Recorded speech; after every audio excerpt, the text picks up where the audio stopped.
Blessed love, people. Blessed love, blessed love. I'm so sorry about the delay. Do you know what? I'm in a completely different room today, and this is not looking good. The lighting's off. Maybe I'm going to have to go back where I normally go back in my little officey place.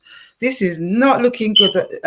Let me just fix the lighting and the positioning, people, and then we'll see what can go on from Yassa. This is a completely different setup.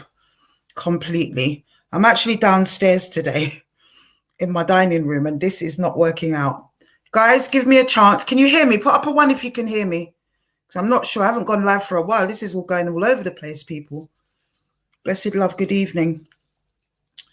Good evening, good evening. Put up a one if you can see me, guys. You know what? I need to get on. I can't see the ones going up. I think it's frozen. Ah, you can see me. It's very delayed. I'm going to go into a different location, or at least get some lighting, because I feel like I'm really dark. We love you. I love you too, people. I love you too. I feel like I'm mad dark, so this lighting is not working out. Maybe I should just move to underneath the lighting or get some lighting. And I'm going in and out, right? I'm a little dark and I'm kind of going in and out. I can see it from my end. So give me a chance, guys. Let me try and get on a different monitor. We'll try and take it from there. Ooh, well out of practice. How long have I been gone? 2 weeks, 3 weeks? I can't even remember now. And you know, I'm late today, guys, because I had to compose myself. I was mowing the garden. You know, that's going to wait till tomorrow. I kind of gave that as an excuse in the video, but it was more than that. I really didn't want to have to come here and do this in sister's name. You know, it's really, really difficult. It's been a hard journey. We've been in shock, us as the His Time Is Up team, those that were closest to her in this community, you know. And I'm in and out and it's dark. All right. Give me 2 minutes, people, and I'll do what I can. It's all going all over the place. 1 second.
Right. That is so much better, isn't it, people? I'm still kind of phasing in and out. It's really weird because I got the green screen when I'm up in the other room. I just decided it's too hot up there.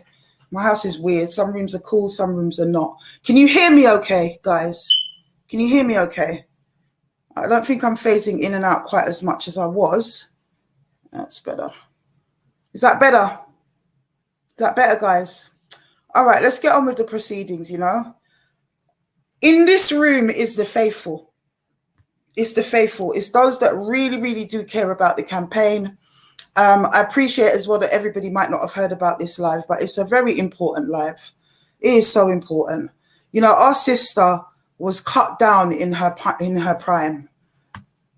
And it is her prime. So I'm saying, well, you know, she was 60. It's not really her prime. I've got all kinds of DMs with people saying different things.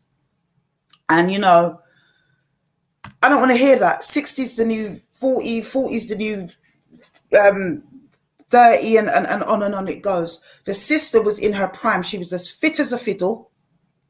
There was nothing wrong with the sister. I'm hoping that Bradley's going to get... yeah, I've got a tribute reel that I kind of put up on... Right. Kelly says, Afua, maybe you could do a tribute reel with those survivors who have passed. A short video with a few pictures and clips. And when they were on the live, not the personal bits, of course. Yeah, we're kind of working on that. This was kind of more... this live, really, guys, is a tribute to sister. And we are going to do a bigger tribute as well, obviously.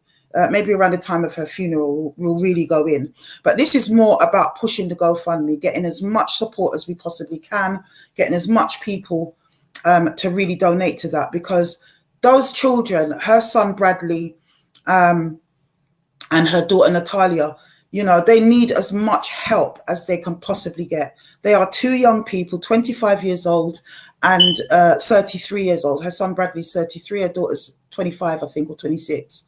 You know, imagine losing your parent at that time, your mother, you know, totally unprepared for it, you know, not experienced in burying people, not like we are at our age, you know, in our 50s, and we've buried a few people, including our parents, by this age. When you're that young, it is a spin. And to lose their mother as well in such a tragic and unexpected way, you know, is just...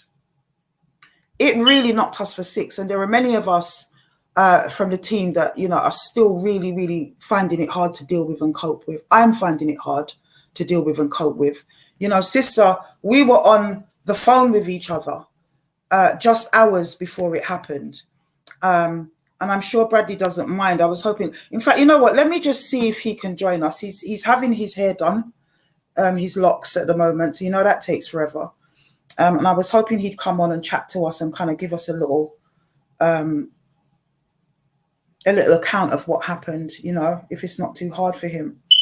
But sister, totally unexpected. And there's a lot of conjecture coming out of the community as well in terms of how, why, you know, maybe the stress with Saba Roach and all the rest of it. One moment, people. I'm going to try and contact Bradley and see if he can jump on with us.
Yeah, unfortunately, I'm not getting him.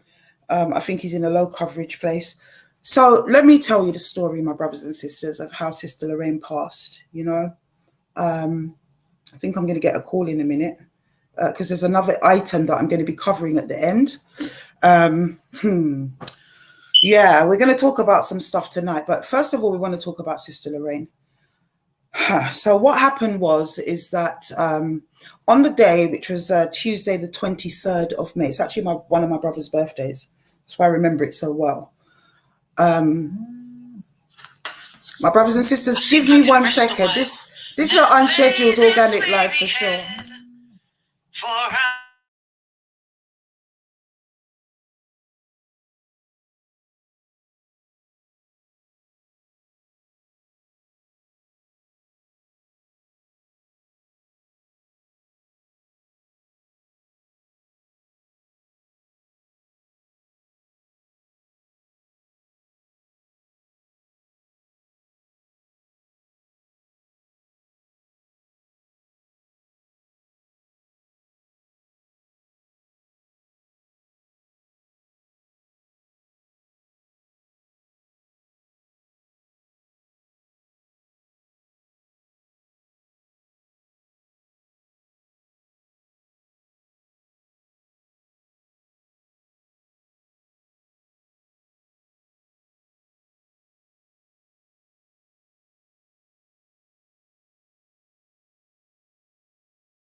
Yes, my brothers and sisters, I do apologize for that.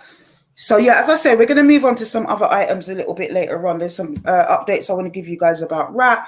There's something I want to share with you from the Tony Clark case. And we're also going to hear a testimony from a sister about what's been going on with her. So that's all happening. None of it is planned. Normally I'd have the week to go through and plan and structure and do what I'm doing. Hasn't happened. I haven't even looked at social media too tough. And as I said, there's a lot been going on in terms of dealing with this sister's passing. So basically what happened is that I was on a 3-way conversation with her. Basically, let me just talk the thing, to be honest. I haven't told Fiverr that I was going to tell anybody, but I don't see what it is to hide. So basically, after the last live, that scumbag, Kelvin Sabarosh, approached MC50 and wanted to come on his podcast because, 50 has his own platform, right? And also 50 and this man, Kelvin Sabarosh, grew up in the same area. They're both from Hackney. They're both Hackney, man. Not necessarily big brethrens or anything, but, he's an area man. They know each other differently. You understand? I'm not going to go too much into it, but the conversation with me and 50 on the back of that. But what I said to him was, let's bring sister into the conversation, because the best person to ask, I see you, sister, backstage there. I see you backstage, my sister. So you're good. So yeah, let's bring sister into the conversation, because the best person to ask about, whether or not this should happen would be sister. Okay. So that happened. And we had a 2.5 hour conversation, literally. We were on the phone forever. And yeah, we were on the phone forever. And then 50 said he had to go to the gym. So he got off the call, went to the gym. Me and sister stayed on for probably about another, oh, bless you, sister Desiree Carmi, for probably about another 20 minutes or so, okay? And then I heard the dog barking. So she said to me, oh, look, this dog's been waiting forever to go out for a walk. I'll take him for a walk. I said, all right, we'll catch up, you know? And we were in a deep discussion at the end of that conversation about the future, about her joining the team, you know, what we could do together, this kind of stuff. Really good building, nation building type of conversation. And off she went. So I didn't hear anything after that. I went about my week. And on the Saturday morning, I got a DM from a girl who I didn't know, saying, I am Lorraine's daughter. Please, could you call me immediately? And she left her number. So I kind of, you know what my brain's like, people. I don't remember a lot. So I'm thinking, did Lorraine say she had a daughter? We know Bradley. He was on the live. We all know Bradley. He came to the march. But I don't remember. So it can't be our sister Lorraine. It must be a different Lorraine. It can't be LB because nobody calls her Lorraine. So I'm thinking, maybe I've spoken to another Lorraine and it's them. It's that person, but I can't remember who they are. So let me catch up with this person, this girl, and find out who this Lorraine is. So once I caught up with the sister, oh, my lighting. Once I caught up with the sister, the young sister, I realized it was Lorraine's daughter. Sorry, 1 minute, guys. I realized it was Lorraine's daughter. And, oh my days, this isn't working out. 1 minute, guys. Right. I realized it was Lorraine's daughter. And, okay, that's good. And she told me that Lorraine had fallen in the park while walking her dog, and she'd had an aneurysm and the life support machine had been turned off that morning. And I just kept asking her, Lorraine, you know, over and over again, because I just couldn't believe what I was hearing. It was surreal. It was surreal. And it's still surreal, my people. It's still surreal. You know, we have to do as much as we can as a community, because it does take a village to raise children. And it's stuff like this that makes us know that we got to do our bit. How else can we love each other and support each other unless we do our bit? £5, £1, £2, £10, £500 if you're flushed, £1,000 if you got it, whatever it is, £3, you know, if you really don't have it. You know, we've got to help this family. And she was one of us, His Time Is Up family. I'm not interested in all the people that come for the passer and all the rest of it. I'm meaning the strong core people. And I know who you are, you know. Let's do the best that we can. If you don't have it this week, next time you get a ting, chow it in. Next time maybe you get a ting, chow it in. I don't think the funeral is until maybe towards the end of July, second to last or last week in July. I don't think it's until then. So we've got enough time and we've done really well so far. You know, the GoFundMe's in the description. The link is there. The link is also on my bio on Instagram. We've got to keep pushing. We've got to keep pushing. We have to honor this sister somehow. You know, she was the sweetest, kindest, most genuine soul, honestly. And it kills me because we all know the story. And you think to yourself, when you've got a sister like that, that's true inside and out. You know, we've dealt with a lot of sisters on this platform who've come as wolf in sheep's clothing, Afra Belly, Donna Murray Turner. And she and I had a conversation recently, but not enough to resolve anything, not really. And I done right by her in a situation because I'm a woman of principle. But if you're watching, Donna, me and you ain't good. You know, we have to have a deeper conversation than the one you had with me, out of urgency rather than heart, you know, in my opinion. But that's a whole nother story. The point is that there was no jaded side to this sister. She wasn't an Afro-belly. She didn't come with a agenda, you know, like Sister Liz, another genuine sister. These are the sisters that we fight for. These are the sisters that we have to have their back in times of absolute need. You know, we've got to do better, and we've got to make sure. I'm happy that in 48 to 72 hours, more or less, the GoFundMe for Sister Lorraine has raised more in that short period of time than we have in the 2.5 years we've been doing our thing.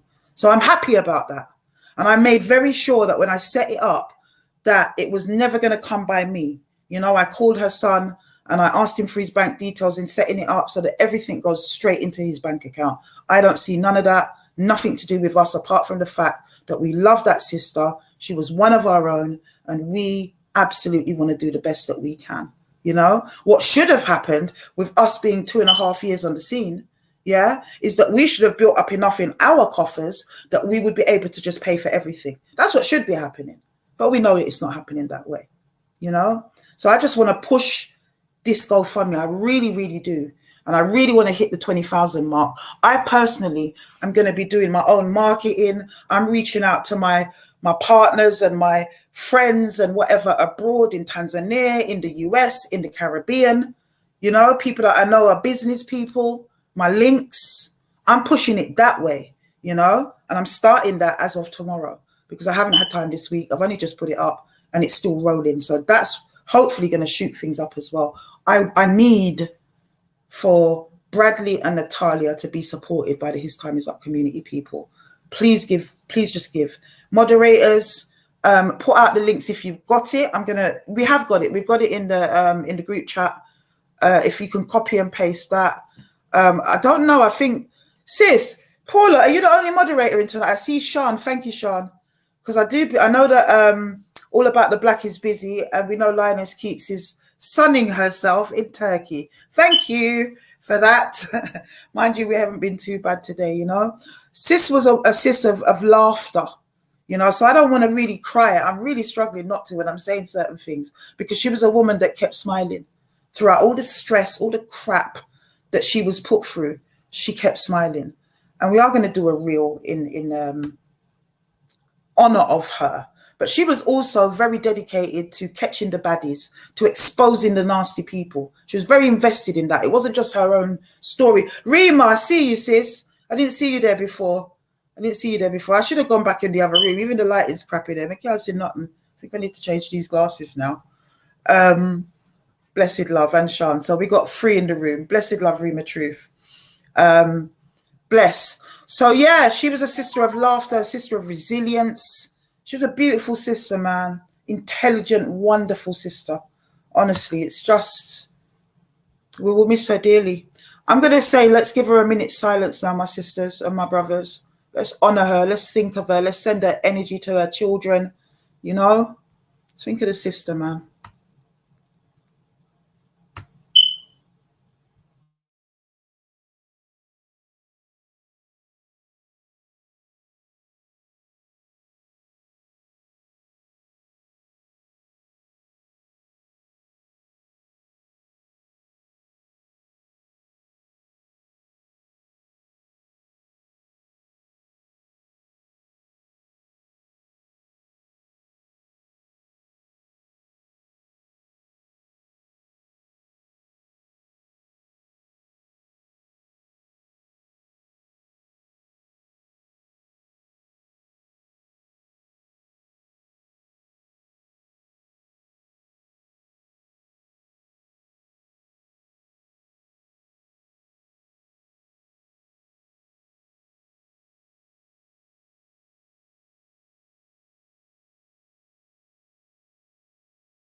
Remembering our sister Lorraine, man.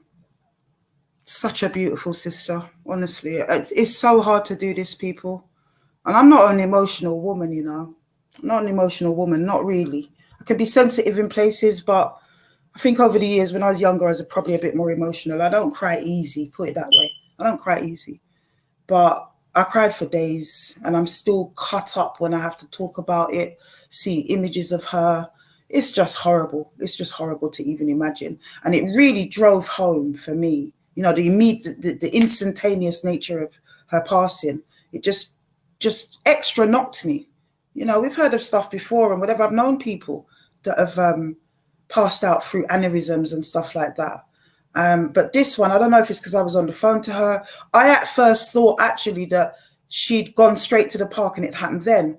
But thankfully, her lovely friend Annie called me on the Sunday, contacted me through Insta, and we got on a call. And she made me aware that sister was speaking to her later in the evening, in the early evening. So she'd walked the dog a second time on that day. And she was upbeat and positive and full of optimism. And she was talking about the conversation that we had had just a few hours earlier. And that's when it happened. Her best friend was on the phone with her when it happened. So, you know, she was a people person. She impacted a lot of people. And she was in the hands of her best friend, really, and the hands of some really, really good people that came around and helped her in the park before the ambulance came. You know, so it wasn't violent in any way, you know. It's hard. And it's going to be hard for her children to watch this live or anything to do with her right now. I can't even imagine. I was in my 30s when I lost my dad. And that was hard enough. You know, I was a big woman, already flown the roost and all the rest of it. But still, it's, you know, it doesn't matter what age you are, people. It's always going to hurt, you know. But I feel like the younger you are, the more it hurts, of course, because you're not ready to lose them. And I just want us to support these people as much as possible. So give.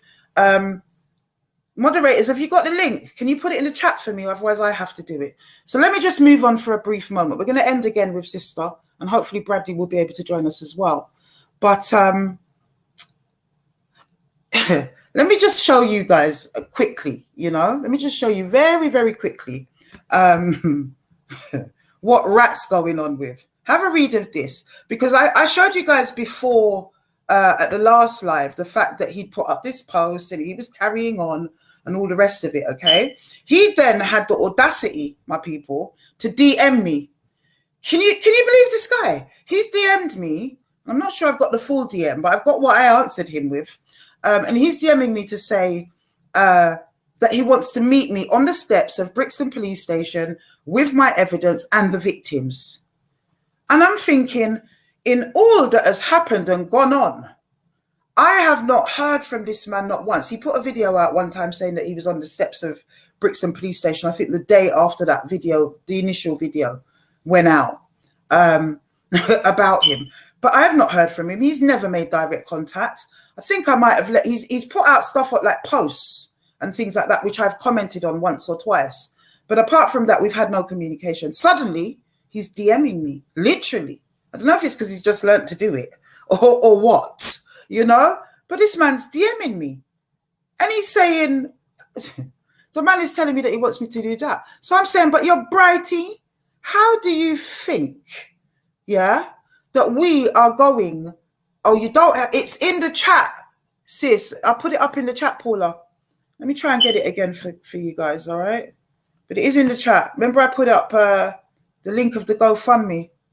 So if you can get, there you go. Blessed love, Sean.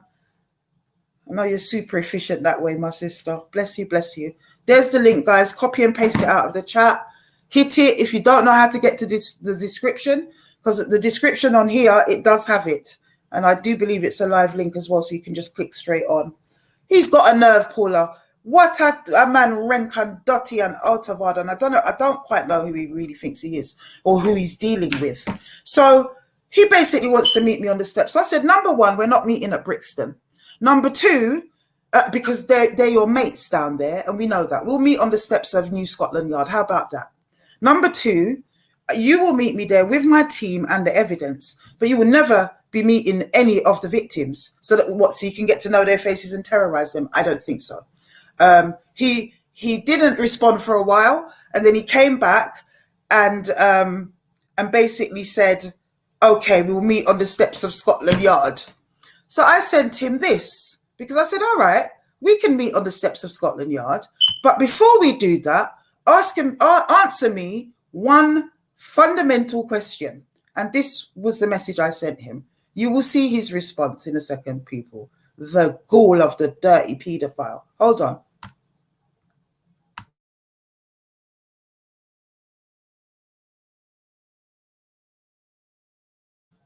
Have a read of that. I do believe that's the beginning of it. I say, you still can't answer the question. Have a read of that.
Can you actually believe the gall of this man?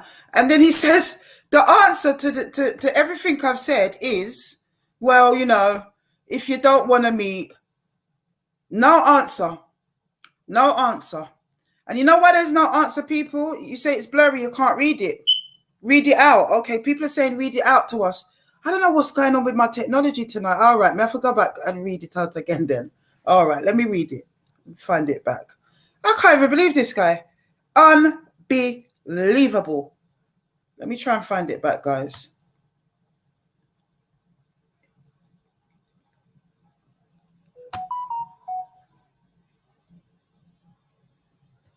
One second. Right, so the first one says, okay, no, that's going to be the middle one. Let me just see this. Okay. Give me a second, guys. Let me just get the right one up. And I have to take this banner off as well, otherwise I can't see it. Honestly, it's so slow. You know how it goes on. His time is up. The technology is always escaping us. Right. Okay.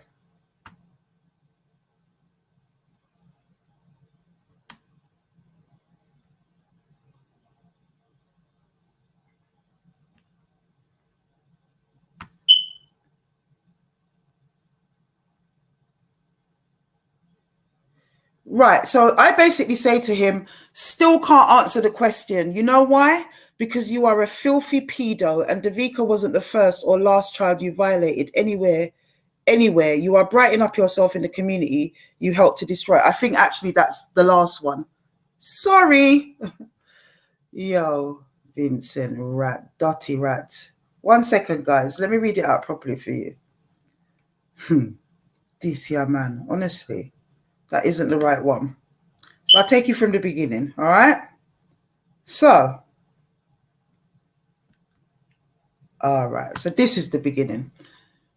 So I'm basically saying to him, on the back of him saying he wants to meet and everything, I think I've done it twice anyway. Davika I basically say, how old was Davika when you got her pregnant. Davika is Half a Penny's sister, for those of you that are Brixtonians. She's Half a Penny's, niece. Half a Penny's niece, Davika Dawes.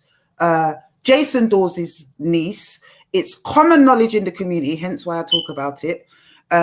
Whether she agrees with it or not, it is literally Brixton legend.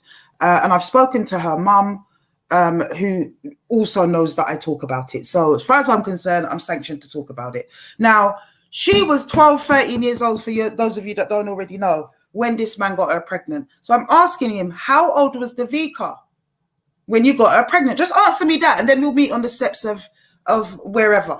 Wherever you want to meet, we'll meet. Just answer me that one question first. And he can't answer the question. I say, you know why you can't answer the question? Because you're a filthy pedo, and she wasn't the first or the last child that you violated. Anywhere you're brightening up yourself in the community you help to destroy. You will see the His Time Is Up army waiting for you. You will burn in hell for your crimes. Nasty man. You can block me now. That's what you do when anybody challenges you with the truth. So that's pretty much what I'm saying to him, people. Yeah? Big and bright. I ain't hiding. That's what I've got to say to this guy. And his answer to me, after all of that, he basically turns around and says, okay, if you don't want to meet, and that's that one there, if you don't want to meet, then that's okay. We don't have to meet. That's pretty much what it says, people. Yeah? Now, you told me, with all that I've said, and I'm proper cussing off the man and all the rest of it, huh? People are saying, just be careful, though. No. Maybe he doesn't want to answer online. He doesn't want to talk at all. He's not going to talk about those things. You know why? Because he knows they are true. There is no way that he can hide the fact that he is the father of Emmanuel Atkins, who has his name. I've shown it on an early live where I had a screenshot of Davika's Facebook with her date of birth and a screenshot of his son's Facebook with his date of birth. You understand? And then when you put the two together, it is pretty obvious that the girl was under the age of 14 when she had this child for Vincent Rapp, who he claimed, because he doesn't claim all of them, he claimed that child, and that child has his name. You understand? I hope not, Double D. I was thinking that, actually. You might be. You know how Jamaica is. So that's it. That's it right there. He cannot answer that question. He's incapable of answering that question. And the reason I pick that person, because there are loads of victims, was because it is Brixton legend. It's Brixton legend. The legend has it that her mum, Arthur Penny's sister, when she came out, she was inside, and when she came out, she tried to chase him around the neighborhood with a machete for it. You understand? And if you're a Brixtonians and you know these people, you know they're not going to take it lying down, whether it's rat or not. So that's the story. And it's not something that he can back out of. He's claimed the child. The child has his name. Anything else, you know, you might be able to shake out of just a little bit. Not that one. So I asked him that for a reason. He could not answer the question. Couldn't answer the question. Yeah? He wants to be interviewed by somebody who doesn't actually know the background, who's not going to ask him those questions. Come on the steps, Vincent, of New Scotland Yard. We will bring the evidence, including the evidence of Davika. We'll bring all the evidence and we will meet you. But if you can't even answer that one fundamental question that is undeniable, you know, you and I both know, Rat, that you ain't coming nowhere. And when somebody says be careful, no, I think we've proven I walk with the Most High, Kelly. I'm not frightened of these people. So when you say be careful, I don't know if that's what you mean, but I thought we'd gotten over that one when we ran him out of Windrush Square the first time round with nothing. He was armed with nothing but an umbrella, and there was no men around. There was none of that. It was just us women sticking together, and that can always be done. Okay? The police aren't doing anything, and he's probably got some kind of refunding from them at the moment. Wouldn't surprise me. Wouldn't surprise me in the slightest if that's the case. We all know you're an informant. We all know that I'm not afraid to say it. We all know that I've been pursued by your mates down in the Met because of it. And we all know that you've got the wings you've got because of that as well, because you're actually a very weak little man. I'll take you one-on-one, right? How about that? I'll take you one-on-one. You're an old man. I will batter you if you come to me one-on-one. You're an old man. That's what you are, and you must know it. I'm not having it. I'm not having it. Everyone treats this man like him a god. You know, I got sent a message the other day by a person, and they said to me, Afua, I've just seen, it was a DM, I've just seen Vincent Rat outside Black and White Cafe showing off his new Range Rover or something like that. You understand? So, Brixtonians, I said it before, why are you people allowing this man to root back himself in your community? Do you understand me? Treating him like he's some kind of bro god. That's a DJ, isn't it? Bro god. But it just sounds like it. That's what they think he is. Bro god. I don't know who bro god is properly, but someone called bro god, it just conjures up images of this, you know, this golly god coming through the place. And I'm saying Vincent Rat, that is an old shrivel up old man, and people need to stop treating him like he's some kind of demagogue, because he actually believes he is. You understand me? Yeah, refunding Judge JAJ, refunding Jay. That's what it is, because we know he's a big paid informer. And for many years, he weren't no use to them because he weren't close to the tea again. The youngers took over. So I don't know what position they got him in. Maybe he's been sent now to destabilize black organizations because he thinks he's some sort of activist. He's an absolute mess is what he is. He really, really makes me sick. I'm sorry. He's the worst of the pedophiles in our community. The worst of the absolute worst. You know, he's the pedophile king, is how I see this brother. He really is. So, my people, that's what he's going on with. But I was trying to upload this letter, so we'll put him to one side for a minute, because there's not a lot you can say about him, really, is there? I mean, the man is just insane. He's just insane. Oh, if I do go to meet him. Oh, right, sis. Yeah, come on. Sis, if he wants to do a pre-recorded interview rather than coming onto the live, then that's okay too. You understand me? But know that would be the most heaviest of security, my sister. I wouldn't trust him. Absolutely would never trust him. Never, ever would I trust him, you know?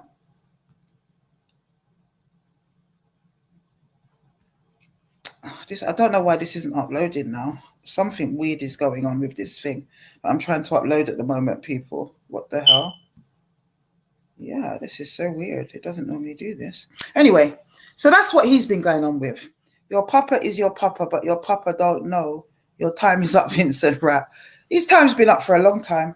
A long time. And like I said before on the last live, it's either that man is dying or he's been given the all clear for whatever cancer they said he had. Because I do believe he did have that. So that's what's going on for him.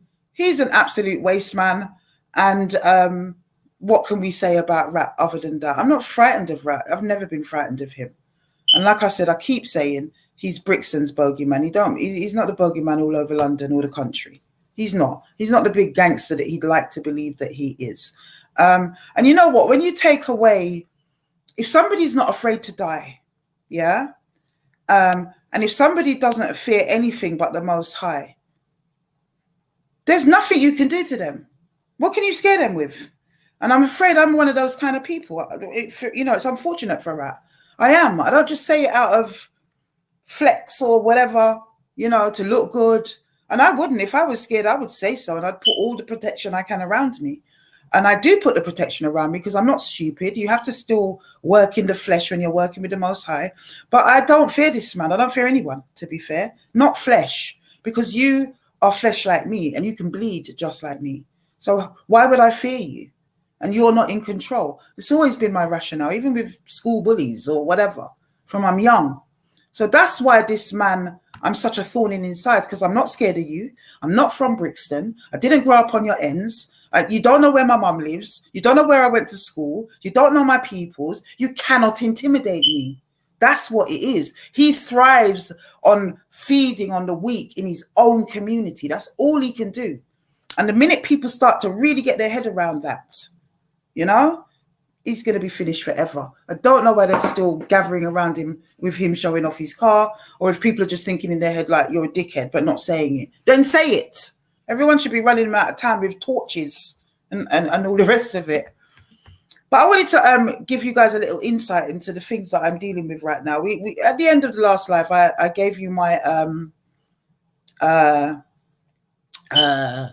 synopsis, if you like, about what's been going on with the Clark case. I just dumped some of the evidence, and I let the whole thing go, because as far as I'm concerned, it's a bag of foolishness. So he's spending a bag of money. Yeah, he's spending a bag of money to pursue something that I don't have to give to you, my friend. Anyway, he sold bad mine. I got this letter from the sheriff's office, which I was going to upload, but I couldn't quite, like, you know, take out some personal details that was at the top of the letter. I didn't know how to do it. Don't know what's happened to my other laptop. It used to do it. So I'm just going to read it to you guys instead. I could share the screen, but I think that happened. When that happens, you've got to share the whole screen. Well, maybe I could. Anyway, this is from him and his stinking sister. So basically, the sheriff's office, who hitherto had gone away, have now returned because he's put in another inquiry. And it says, further to the above matter and previous correspondence, our client, namely Anthony Clark and Yvonne Clark, has queried the following. They said that I supplied information from 2016 from a previous address. Don't know what they're on about. Has not mentioned monies collected on my platform. What monies? And also that also goes into an event. Yeah. Something about payments to other accounts and collections. Don't know what you're on about. Her payment for the security guard who attends various appointments with her. Her earnings from TfL as a motivational speaker. Far as I know, isn't TfL Transport for London? It is absolute nonsense, this. Yeah? Her broadcasting equipment that she uses every week. Good luck with that one. Wait till they see. How do you know I'm not using my work laptop, people? Because I am. Let them carry on. Can you see the pursuit with these people, brothers and sisters? Can you see the evil nature about the equipment we're doing on the live? You can't shut down His Time Is Up. And I keep saying, even if you shut down every single social media account that we have, understand? We will take it to the streets, to your front door, which is worse for you. You're gonna wish we were back on the lives. Don't try it. And at the end of the day, what is all this about? Please could you clarify these points? Failure to respond, whatever. Her broadcasting equipment. Good luck. Good luck. And the rest of it, Big James. If you've been listening, you will know that Big James offered his services because he had a voice from God tell him that he needed to support good causes. James doesn't get paid. If you see me with additional security, that is paid for out of the donations that we receive on the channel and whatever, you know, at marches and whatever. That's what we pay for.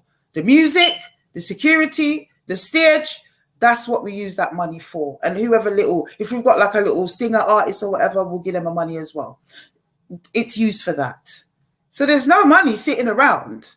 But this man is so intent on trying to get his point across. You understand? And this is on the back of me dumping the evidence. He's now gone this route. Because you know that it's a moot point trying to drag me through to the courts to answer for anything. And the courts weren't willing to answer it. They didn't want to hear the evidence through misdemeanor. Idiot thing. But you see, from this point onwards, I'm not dealing with them again. I've blocked him. I don't care. I don't want to engage. It will mess with my mental health if I continue. And you people understand where I'm coming from. So do one about the sheriff's office. And good luck, because I can evidence every single thing I'm talking about. And I haven't even told Big James about that. He will swear his affidavit because and prove that I've given him any money. Never. The most money that he's got is if we've raised money on the ground at the march where people come and put money in our hand. When people have done that, I've given security extra because people have done it, you know? It's not about me trying to nyam off of no one. I don't need to do that. I can live for myself. I'm not a stupid woman, you know? But this man thinks I've got assets in this country that he can get his hands on. I don't. You understand? I don't owe this man nothing. You're a pedo. And that's the end of that. Just this last week, I think it was, or the week before, I got another DM and I spoke to somebody. It was last week, actually. I spoke to somebody who knew them and especially Yvonne and the Yassa business and whatever. And they gave me a next testimony again. So we know in the community what a nasty piece of work you all are. I don't care if you're nasty little systemites, put things through in a way that you are able to feel, say you're right. We in the community know that you're wrong. Everybody knows around knows that you're wrong. And that's good enough for us. This is about us taking control of our own people. You've been abusing our people for too long. People like you have been abusing our people for too long. We're just not going to be having it anymore. It's as simple as that. All right. So I want to now bring on a sister, because this moves me to the last part of what we're going to be dealing with tonight. I want to bring on a sister. Listen. When we deal with abuse, we started off dealing with sexual abuse, historical sexual abuse in the Black community. That's what we started dealing with. And slow, as time went on, it went past sexual abuse. It became domestic abuse. It became all sorts of abuse in terms of men perpetrating on women and sometimes women perpetrating on men. But we have never covered financial abuse and abuse of an elderly person. Geriatric abuse is what it would be known as in the system. We've never covered that. But you see this story that I heard. You see this story here. And it's coming from a beautiful sister who is pious, you know. She's a sister from Nation Days. I kind of remember her vaguely in passing, and she remembers me a little bit. And she's been a follower of the page. But sister's shared her story with me in recent days. And I'm glad that in a way that we had to do a live today, because it would have meant that maybe sister's story would have had to wait until when we come back at the end of the summer. Although I'm feeling like the way I felt, I would have probably done a members live with this anyway. So I'm glad we were able to do an open live with this, because let me tell you, when I tell you, so some people are just plain wicked. I'm going to bring the sister on. Your camera's off, sis, so you're good. She wanted to have her camera off. Blessed love, Sister Hortense. Greetings, Sister Afua. You okay? Salam alaikum, beloved. Walaikum salam, ma'am. You good? My sister is a nation sister, you know, and we know how nation sisters move with clean hearts, or they should do, sister. You know, we know there's good and bad in everything, but you told me a story, sis, of your poor mum in Jamaica, a 90-year-old woman, and the way that your siblings, my sister, have robbed your mother of her life savings in Jamaica. You know, I just couldn't believe what I was hearing, and the wickedness that has accompanied that, my sister. We felt that we had to highlight this under His Time Is Up, you know, because it is a real story of abuse. And as I said before, abuse doesn't just take form sexually. It takes form in many forms. And we're damned if we're going to be having people doing this to our elders that have sojourned in this place, you know, in Babylon for so long. And this is the way that their own children are going to treat them, my sister. So, sis, in your own words, you know, if you can just tell the people what you told me. Yes, ma'am. You know, okay. Right. I'll give you a little backdrop of good evening, everyone. I'm a wheelchair user, and me and my mum, we've had like a fractured relationship over the years. So I've not been to Jamaica in a long time, because my mum basically ran me from the house, told me don't come back. But I still kept in contact with her. And I received a call just over about a year and a half ago to say that there was a family meeting in Jamaica, and I needed to come to Jamaica as an emergency because my mum was flatline. So I told my aunt I couldn't come to Jamaica because I'm in a wheelchair. She said she don't care how it goes, I must find my ass in Jamaica. So I went to Jamaica last year, January, in a wheelchair for the first time. I was very nervous because I didn't know what the construction of Jamaica was like in terms of catering for people with a wheelchair. Anyway, I came to Jamaica January last year. When I came, I was so disgusted when I saw my mum's condition. My mum was wearing like old rags, clothes. The house was disgusting. My parents bought this house, I think 1993, cash. And so my mum don't have no mortgage to pay or rent. So when I came January last year, I never stopped working. I tried to assist my mum in every way that I could. Like my mum didn't have no running water in the house. My mum's got all these tanks all around the house, no running water. People were saying that my mum smelled rank, the house stink. Well, obviously she didn't have no water to even have a wash with. And there's a lady in my mum's community that has been abusing my mother as well, taking my mother to the bank. She writes up the teller's note and she takes my mum to the counter. My mum cashes the money, minimum £500 at a time, because my mum's account is sterling. And then my mum told me that when she come out of the bank and go around the corner, the lady take her all the money and she'd give her like about $1,500 or $5,000 maximum, and that to last her for a month.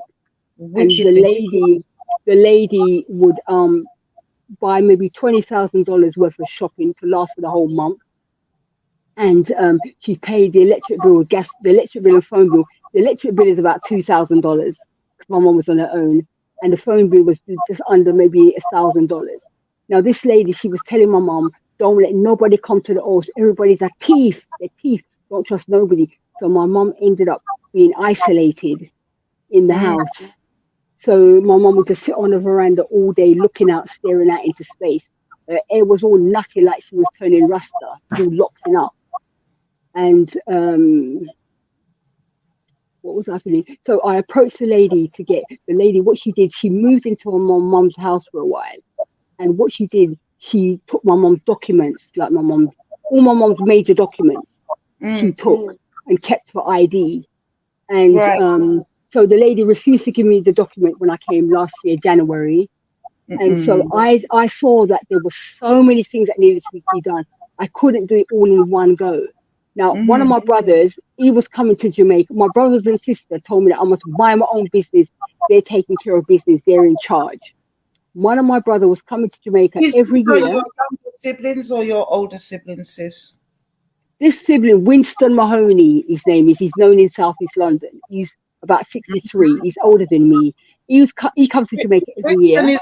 This guy, isn't it? I don't know if you can see that. He's the guy in the flat. No, the other one. It's the other one. So this is Winston. This is Winston Mahoney, well known in South East London. He comes to Jamaica every year with his daughter, and he spends like 10 months, 11 months. He would go on for a month, and then he'd come back to Jamaica and spend 10, 11 months. And the lady that was scamming my mom, she's telling people in the community that he's been living off my mom's pension when he comes to Jamaica, because I believe he doesn't have a proper job in England. Yeah, so that's how he was living. That's how he's been living while he's been coming to Jamaica every year. And his daughter, as well, she I don't know, she comes out the pension money, but that's what they've been doing. They're very disrespectful. My family are, right? So I came back to Jamaica September, and the lady who lives down the road from my mom that was scamming my mom, she came to the house. I went to the police to get help. She told the police that it's a family rivalry, so that's why she's been given charge of my mom's bank account book. Sorry, what did you say? Sorry, who told the police it was a family rivalry? The helper? The lady that lives down the road, who says she's helping my mom. She don't help my mom. The house was absolutely disgusting. All the kitchen units, everything was rotting.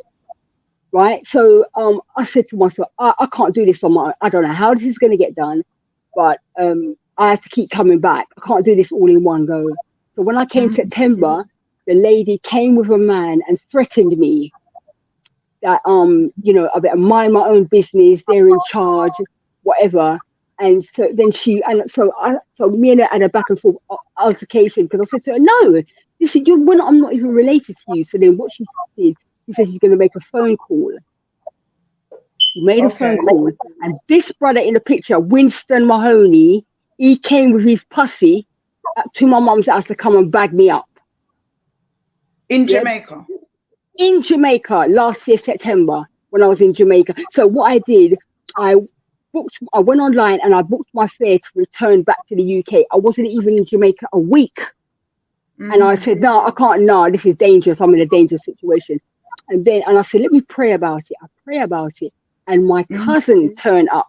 the cousin that you spoke to the other day, is very simple, quiet. He's not into technology. He's not into no big, long conversation. He's just very simple. Yeah, man. That's what he says for almost everything. He's not into anything, but he sees what's going on and he's not stupid. So he came and he said, when he saw the situation, he said, let me go and get my clothes and I'm going to come back at the end of the week. He went home, he came back the next morning, about 7 o'clock in the morning. He came back, he said, I'm not going home until you're leaving. I said, okay. So I had to contact the airline again and change my ticket back to my original date. So all this is money. So last year, all the money I'm spending to fill up the tanks with water, then I had all the tanks empty, disinfected, bleached out, then refilled up with water. The toilet was blocked, so I got the toilet unblocked, and lots of other bits and pieces, all out of my own pockets. That time, the lady was holding on to my mother's bank book and would not release the book so that I could get some money from my mum's account to assist. Although I didn't know how much money my mother had. So that was September, October. Then my chair mashed up in Jamaica. So that chair was only about a year and a half old. And it cost over £9,000 because it's an electric wheelchair. So what I got through Motability, but I still have to pay for it. So I had to order a brand new chair. So I only got the chair, must be the end of April. So I came to Jamaica May, the first week in May. When I came to Jamaica, I decided that I need to step up because I'm trying to bring my mum's house up to modern times. So my mum had 200-gallon tanks. I went and bought 2 bigger tanks. One is 800-gallon that you can put water in. The other one is 880-gallon. That you can put water in, so that she doesn't have no water bills. Because we just get the water from the waterman. I put in a brand new toilet, and I had a concrete. Those things are really important in Jamaica, you know. Yes, and so what I did, I got a plumber to build a concrete stand on the floor around the base of the toilet and raise up the toilet so that my mum doesn't have to chuck herself on the toilet, so she can sit with ease on the toilet. So I had that done. The kitchen, the whole kitchen collapsed. I was lucky the workman didn't say that he was going to sue me. One of the workmen had broke up his arm, and so the whole kitchen collapsed. I sent you the pictures where the kitchen was so rotten. Don't worry. The kitchen unit was so rotten it turned to paper. I've got 5 brothers. One said he's a plumber. One said he's an electrician. One said he's a plasterer. One said he's a welder. And one said he's a brickie. And they come to my mum's house. They see the state of my mum's house.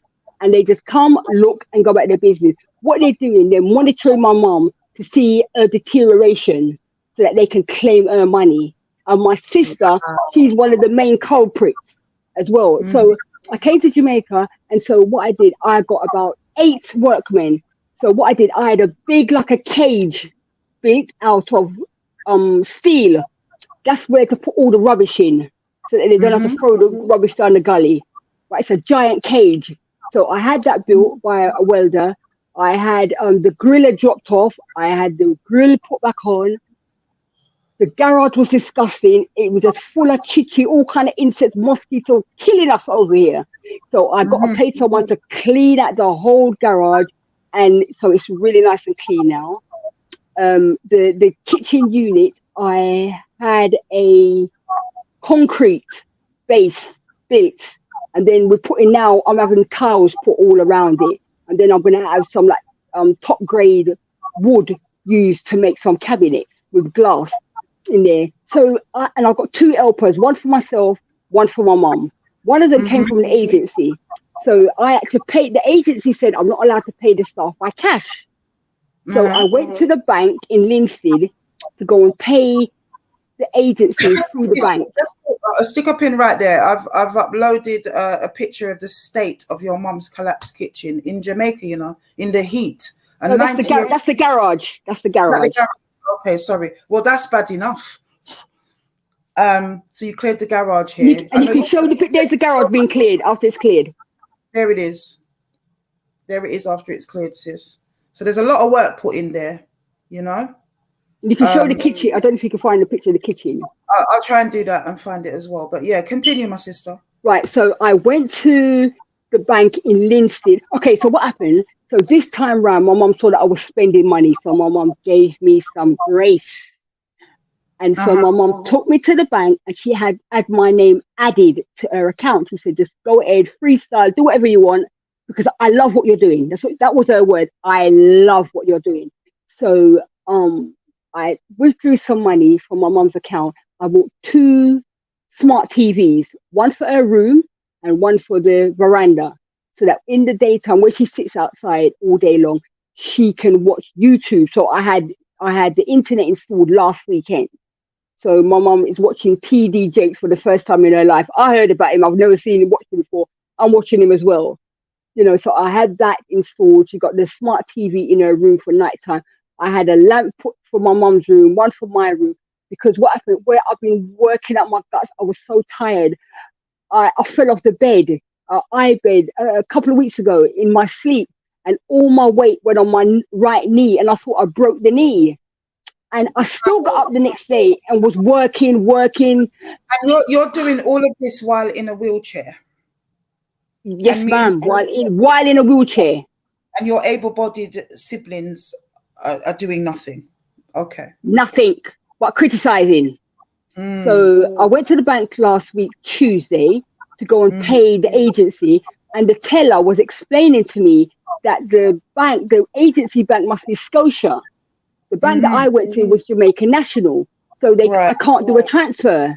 I can't make a payment to the agency. So he was telling me that there's somewhere down the road that I could go, but I have to use my card, my bank card. I can't use cash. So while he's explaining this to me, I heard someone say behind me, thief, he's thieving at her mum's burial money. Thief. And I thought, who's that? That sounds a bit familiar. The bank was absolutely packed. And I thought the voice sounded a bit familiar, but no, it can't be. So when I turned around, my sister was in the background. She didn't know. She didn't ask me while I was in the bank. She hasn't had a proper conversation with me in about 40 years. My son has tried to reason with her. She told my son, no, it's too deep.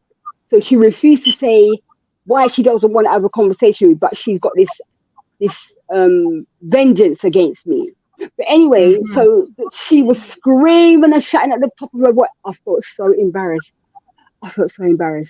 So I told her, I said, what are you talking about? So I'm trying to explain to her. She's flown in from England, sis. She's flown in from England. I'm just trying to get our head around it. So she's flown in from England when she's heard that you're out there doing work to your mother's house, basically. Yes. Because as far as he's concerned, I've come over here to take my mom's money, and they know how much money is in the account, and me taking money at the account, that means that they're going to get less money, because they've assumed that they're going to get this money. So the manager had to take me and my sister in a room. My sister threw down her bag and wanted to fight me. Now, I'm a person, I don't really like to cuss, but I ended up cussing. I found that I did press my buttons, and me and her was having a back and forth in the office. And then I said to myself, nah, this is disgusting. I need to get out of here.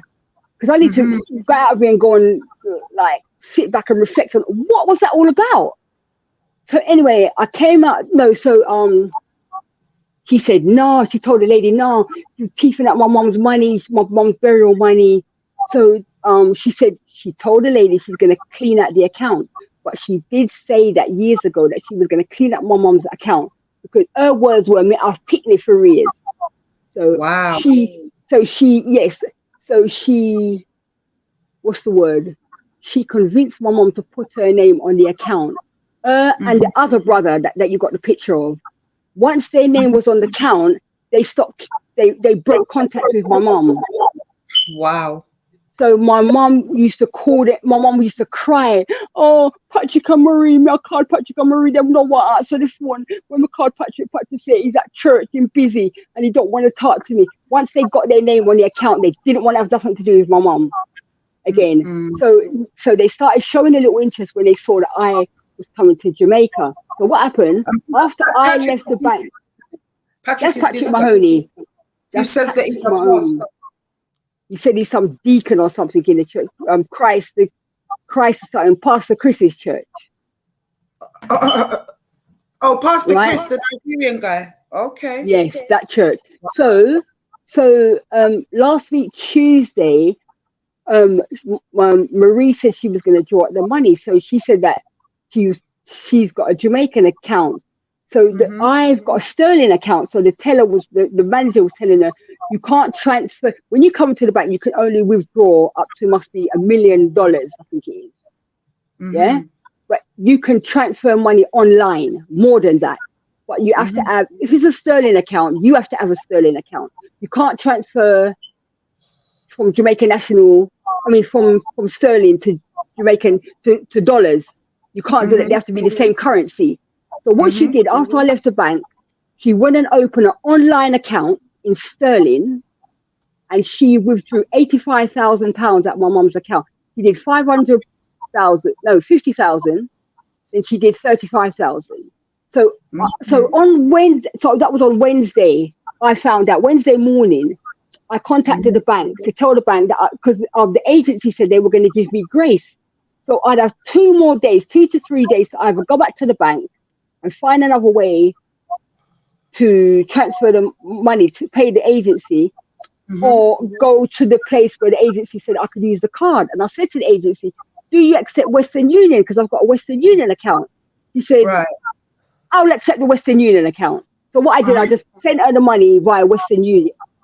Yeah. But on the Wednesday, what happened? I rang the bank to continue the conversation about going down the road to pay the money. And the lady over the phone said to me, ma'am, you need to go to the bank. It's emergency. So I said, what? She said, there's no money in the account. I said, what do you mean? She said, your sister opened an online account and she withdrew all your mum's money. This is Marie Maoni. Transaction here, sis, for everyone to see. So that's from Jamaica National Bank. We can clearly see your name. Yes.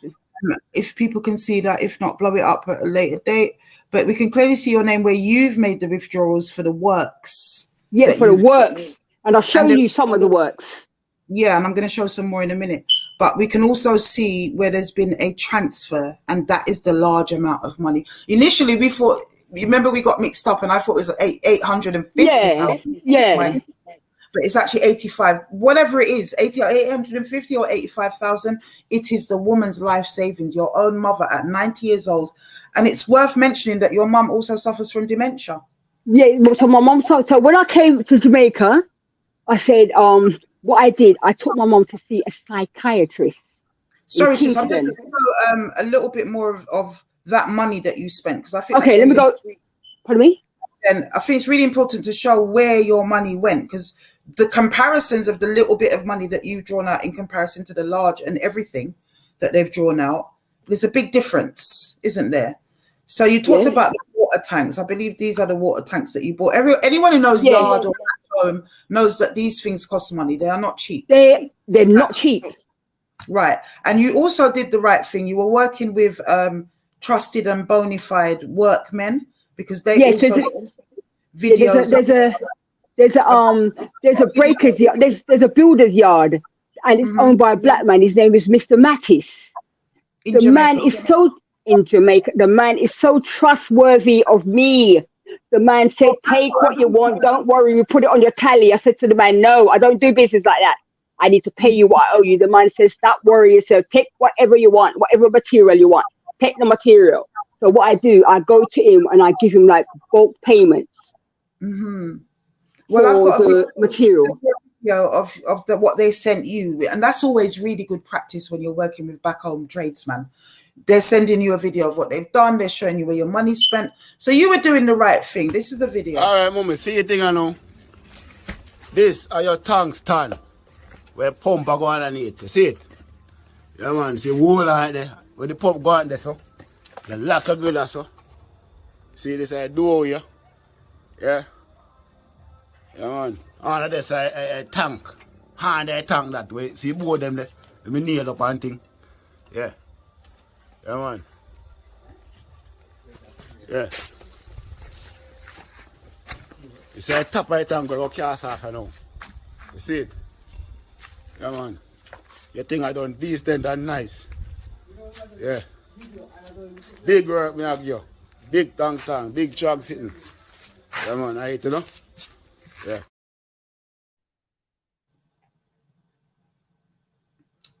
So yeah, very that tank, that stand is one of two stands. So I bought an electric pump that doesn't get air trapped in it. It's a specialist pump, and that pump will be connected to the tanks that will push the water through the kitchen, the bathroom, and the washroom, right throughout the whole house.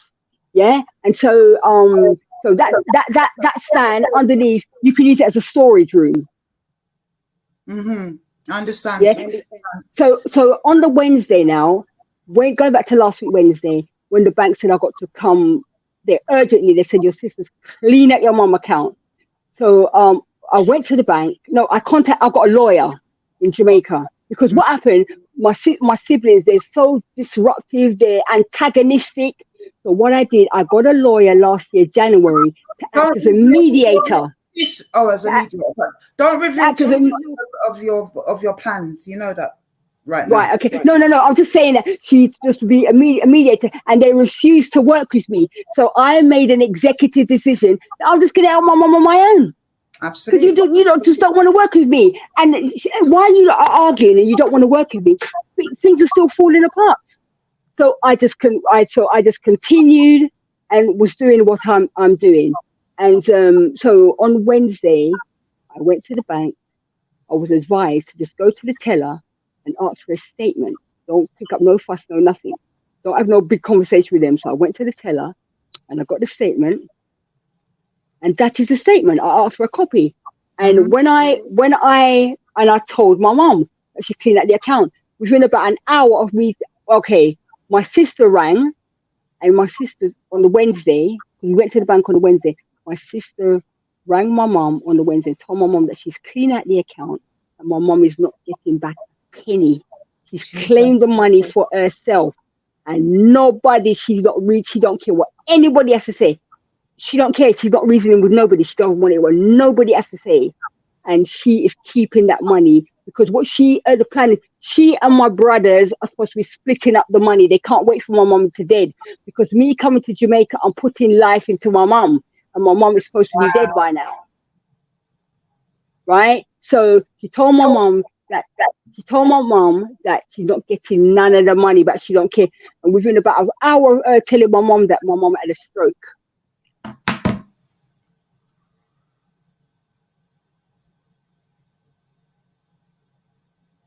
Unbelievable. And this woman is Marie Mahoney. She's from Southeast London. From Deptford. And she is some kind of ticket collector at Deptford Bridge Station, overground. She works for some kind of organisation. And we're going to be Railways company. Yeah, railways. For some kind of railway company, I want to find out. In fact, I should have Googled it. Somebody in the chat, Google it. Who is the main provider to Deptford Bridge Station in terms of? No, I think she's at New Cross Station. New Cross, okay, all right. I think it's Southeast Railway, Southwestern or Southeastern Railway, something like that. We're going to get a hold of her. Don't worry. And she says that she don't want to reason with nobody. Is that so? She's not reasoning with nobody. Nobody can't tell her nothing. Nobody. She don't care. Sis, there is a reason that I haven't put there's two reasons I haven't put their faces up on the page on Instagram just yet. One reason is that I'm waiting for a picture of her. And anyone who knows those brothers, those people that I've just shown, yeah? Those two men, if they know who that sister is, Marie, then I want a picture of her in my inbox at Afua Rose 69 on Instagram. That's what I want. But we're going to trace her anyway. She's very, very dark skinned. Hold on. She's very dark skinned, and she's quite stocky, and she's got very short hair, and it's grey. Marie Mahoney, and she thinks she's a bad girl. She came to Jamaica. She came to Jamaica 1997, and she smuggled drugs. This is how my family worked. My brothers would push her to the front and let her do the dirty work. So when anything happens, she has to take the rap on her own, and then they stand back and carry on like they don't know nothing about it. Yeah. So she came to Jamaica 1997. She got stopped at, must be Heathrow Airport, where they held her and she went to prison. I think she got 9 years, but she didn't do the whole time. Right. Yeah. Marie Mahoney, Patrick Mahoney, Winston Mahoney, they've been robbing me for years. What they do, they come to my house, pretend that they come to see me. They search up my house, take my spare keys, and when I go to work or I was going to the mosque, they come to my house, they help themselves to my money, my jewelry, my clothes, also my books, and my record collection. Patrick Mahoney took my entire record collection and sold it. And this is a madness that I'm having to put up with these unreasonable people, antagonistic people. Wow. So are they kleptomaniacs or something? For goodness sake. They just walk around stealing all the time. Like, what the hell is that about? From family? Marie only just started working the other day. She's not been working that long. She's been stealing from people for years. Yeah. Winston and Patrick, I don't think they've had a permanent job in a very long time. Winston used to work for Lewisham Council. Patrick used to work for must be 5 Ways. And they haven't had a job. I've got a feeling they're watching because the numbers are going up when their names are mentioned. So I got a feeling they might. Yeah, and my cousin's phone is ringing. So I don't know if they're calling my cousin's phone. To say well, yes. So I don't. Stick a pin there just a minute, sister, for me. Yeah, stick a pin.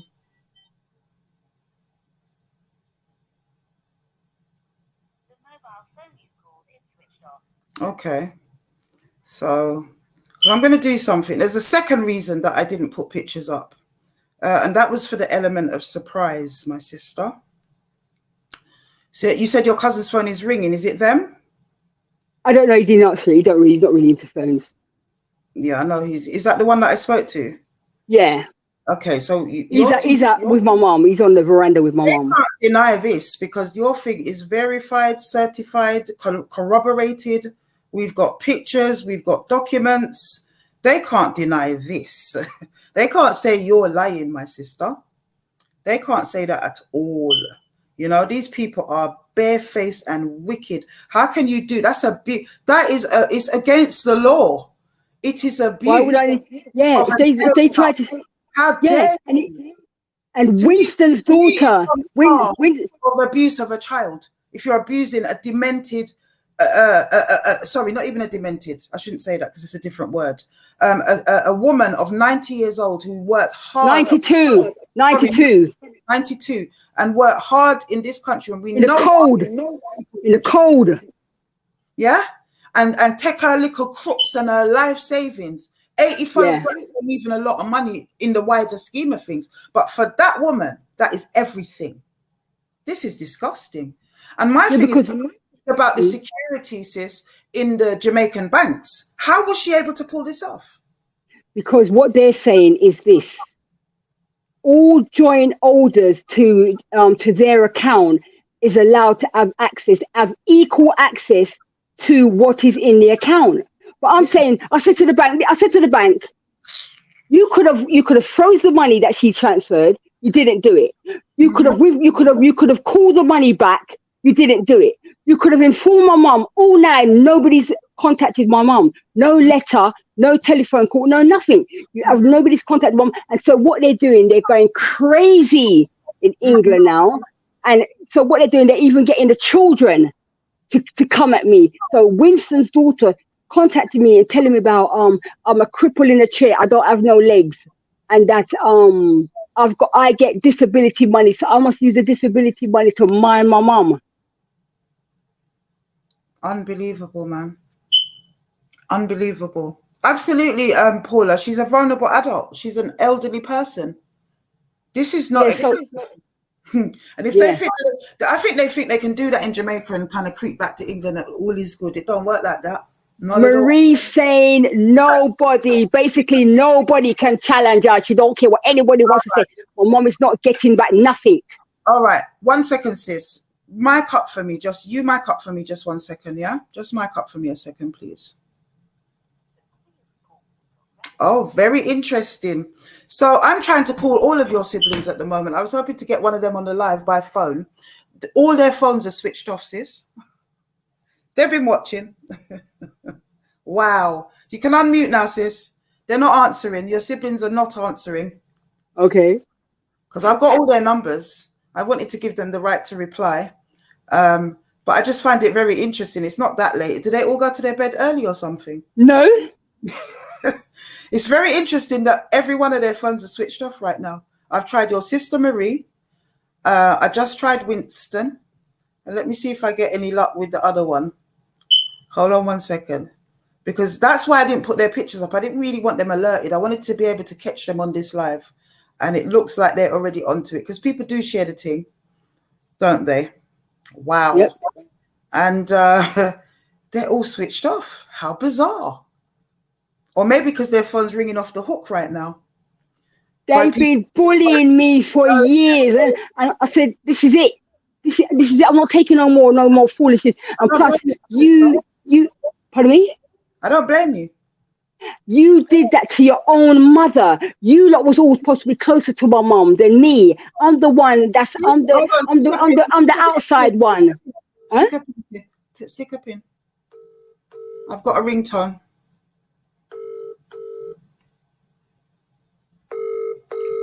This is Patrick, whose phone I'm ringing. Welcome to the EE voicemail. There you go. Sorry.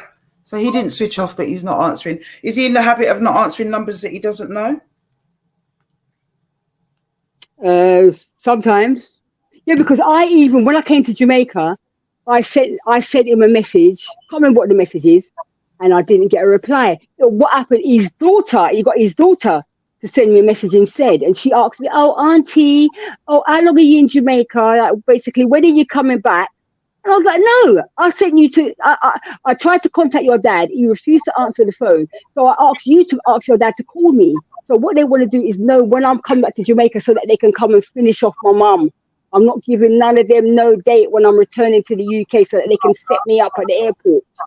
Mm-hmm. That's how bad it is. Your own flesh and blood, my God. You see, you people that are the scourge in our community, you people that erode our community from the inside out with your devilish and demonic ways. It's not just about the abuse of children or the abuse of men to women. It's about this. This happens so much, sis. You know, I was even having a conversation. I was just having a general conversation about it with a Jamaican person I know. And he was saying, do you know how many of our elders are robbed in this way? And it isn't, everyone thinks that it's Jamaican people that go rob them. It's their own English picnic that come out there and rob them, sis. It's horrible. And we're not going to stand for any kind of abuse in our community. None. Their faces are going up on that page. Yeah? They want my mum. They want my mum. They want my mum to hurry up and die. She's taking too long. When I came here, your mum has a will. Look, how corpus mentis is she? Make sure that things are sorted, isn't it? So that these people don't get anywhere near her. And at the end of the day, you know, it's not going to happen. They're not going to get away with this. They're not. They're in the process of planning on selling the house. They said as soon as my mum's eye closed, the house gone. It's going to sell. Let me tell you the story about the house. Me, my mother, and my father had a house in England. Me and my dad were the main oldest because you have to be full time back in the days to buy a house. My mum was working part time, so me and my dad were the main oldest. My dad came to me one day. He said that he wants to go and live in Jamaica. He doesn't want to die in England because he was diagnosed with Parkinson's disease. So I said to my dad, "Well, what do you need me to do?"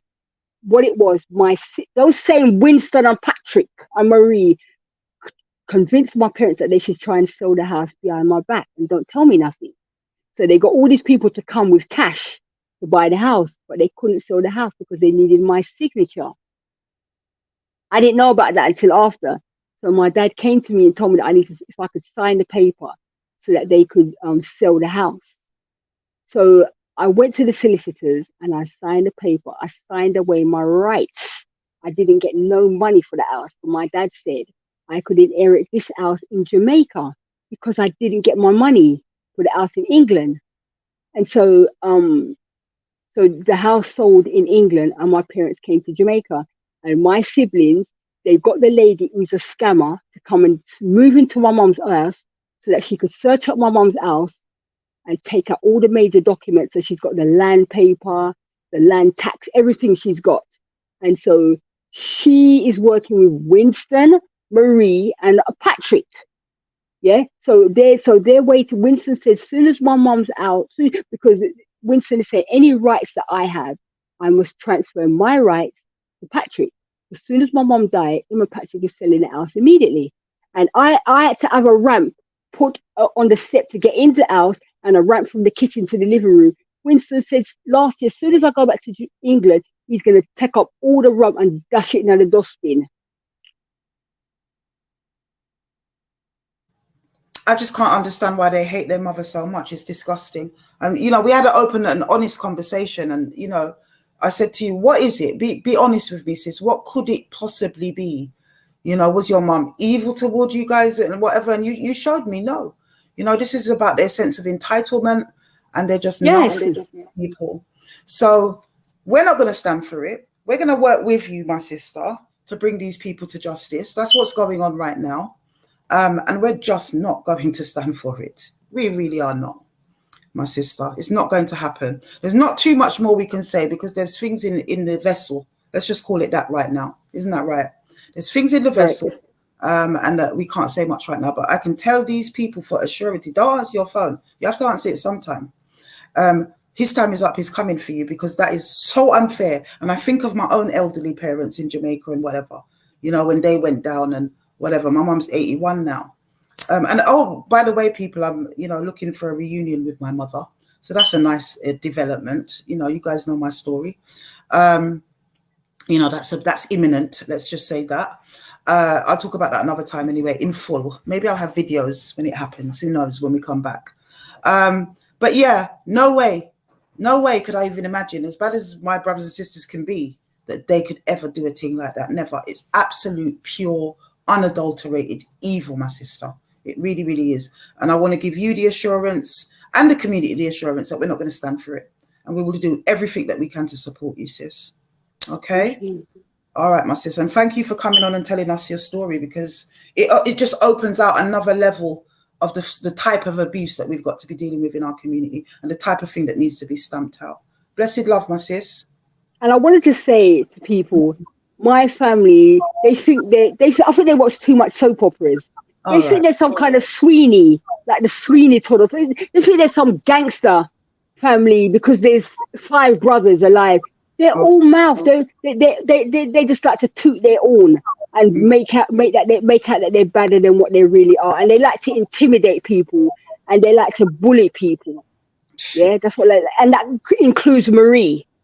Yeah, they drink a lot. And they do drink a lot and they smoke a lot.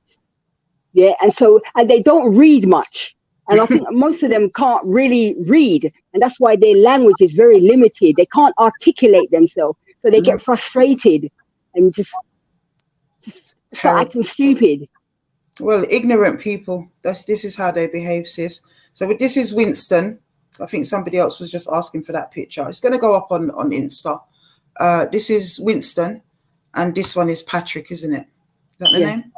Yeah, yes, Patrick. Anyone who knows those two people, who knows their sister Marie Mahoney, this guy Patrick Mahoney, and this one Winston Mahoney. Well, that's Winston Mahoney. That's Winston Mahoney. Yeah, this one's Winston Mahoney and this one's Patrick Mahoney. Anyone who knows their sister Marie Mahoney, not Hortense, but Marie Mahoney, please send me a picture of that woman. Because we will get her. She's very dark skinned. She's very dark skinned. She's quite plump and she's got very short hair and it's grey. And you must approach her with caution. She doesn't know how to articulate it, so her vocabulary is very small. And so she's very ignorant. We just want a picture of her. We'll do the approaching for the correct authorities because this woman is not going to get away with it, my sister. But sis, I've got to move on. Blessed love, Thank you. Thank you. And I'll catch up with you in a bit. All right? Yes, ma'am. Thank you very much. All right, my sis. Blessed love.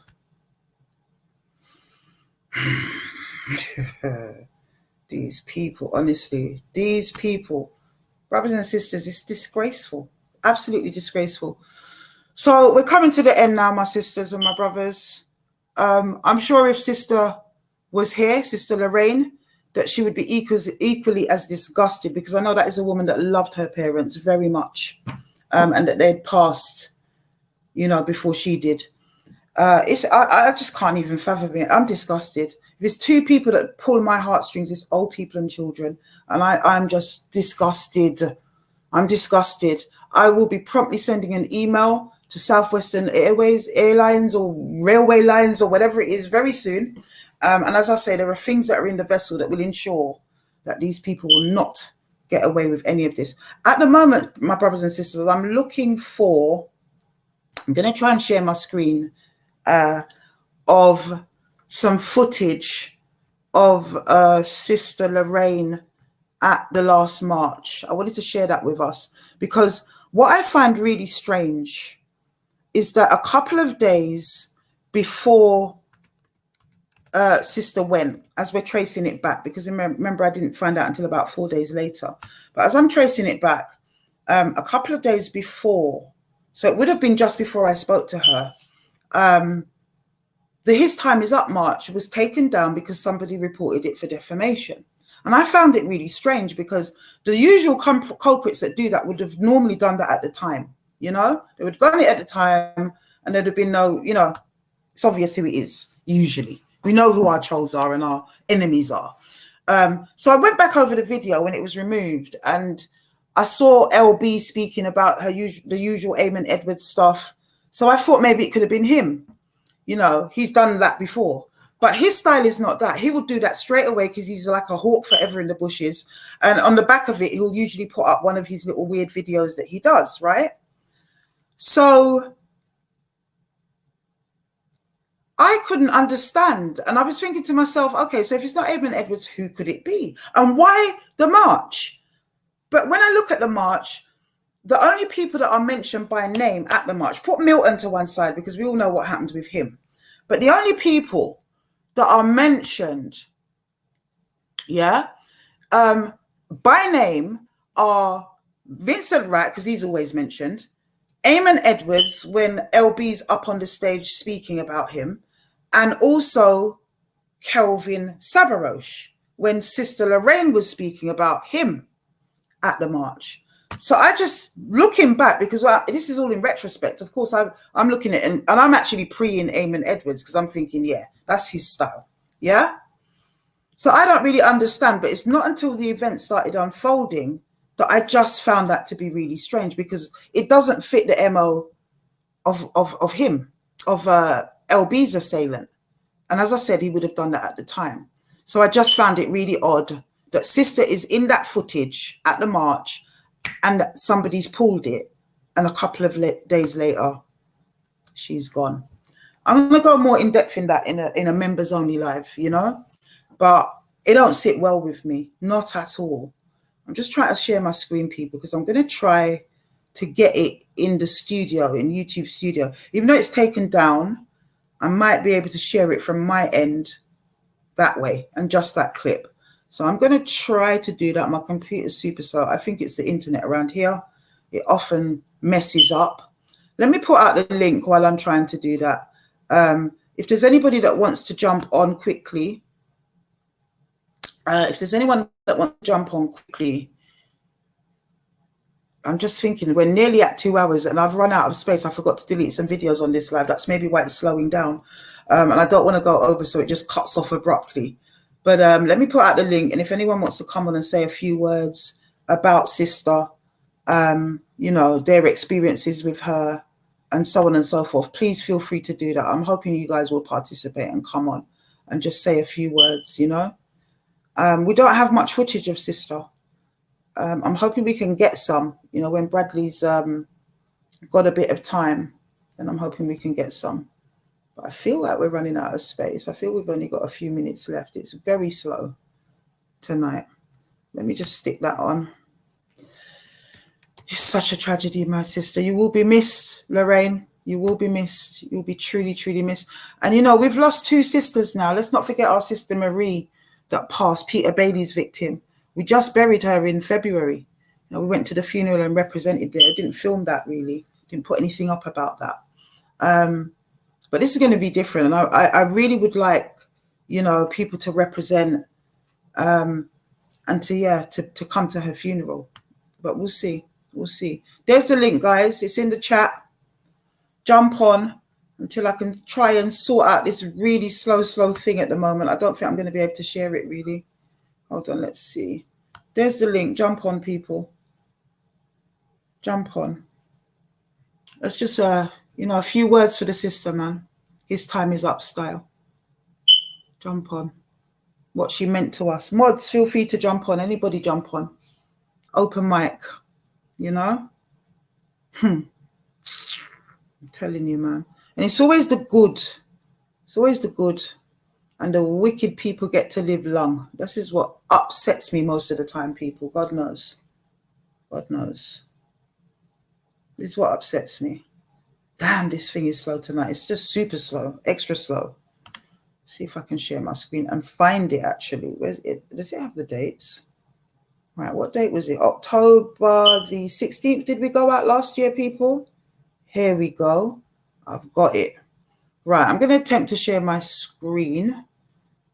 Let's see if we can go out with sister talking. See if I can do it, because you know I ain't good at these things, people. See if I can do it. Share screen. Okay, so. Here we go. Yes. Share. Right. Okay, so here's, I think I can show it this way. Let's see if they let me, because it's not available from your end, guys. Why is it taking long? Here we go. It's what it looks like in the studio. Can I do it? I'm not sure I can. Let's see if it comes up.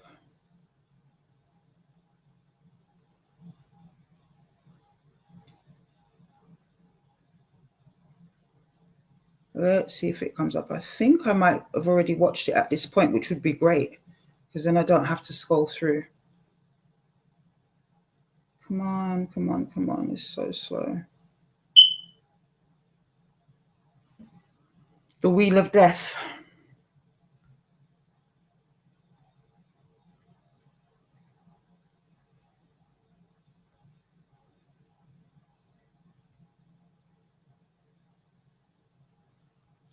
All right, let's see if this will play now.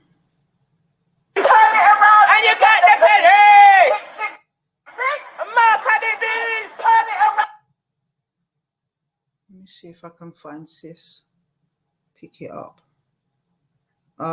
Maybe it's here. No, it's not here.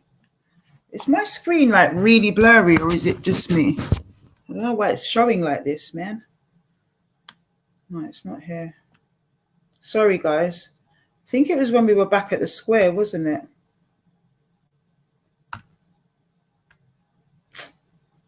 This isn't working out. Let's see. 1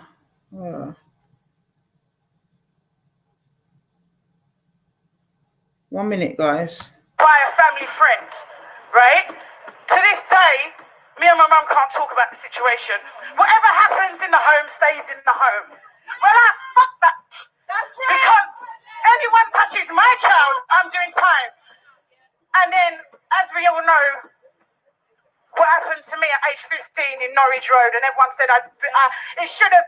Oh, she's a slag, so it wasn't rape. Until someone else came forward who was 13. Hello, everyone. Whisper, speak to me. Fear not, brave one. Torture overcome. Your story's just begun. I think I can rest a while. Celebrity-filled world. I've got some names of celebrities that have gone through the same thing. Drew Barrymore, Oprah Winfrey, Christina Aguilera, Marilyn Monroe, Chester Bennington, Tyler Perry, Roseanne Barr, Queen Latifah, Maya Angelou, Tina Turner, Missy Elliott, Mary J. Blige, Tavis Smiley, Rosie Perez, Billie Holiday, Eartha Kitt, Antoine Fisher, Todd Bridges, Carlos Santana, Fantasia Barrino, Derek Luke, and Tyra Banks. I'm a wrestling fan. Jake the Snake Roberts was conceived because his 30-year-old father raped a 13-year-old. And he turned to drugs because he could.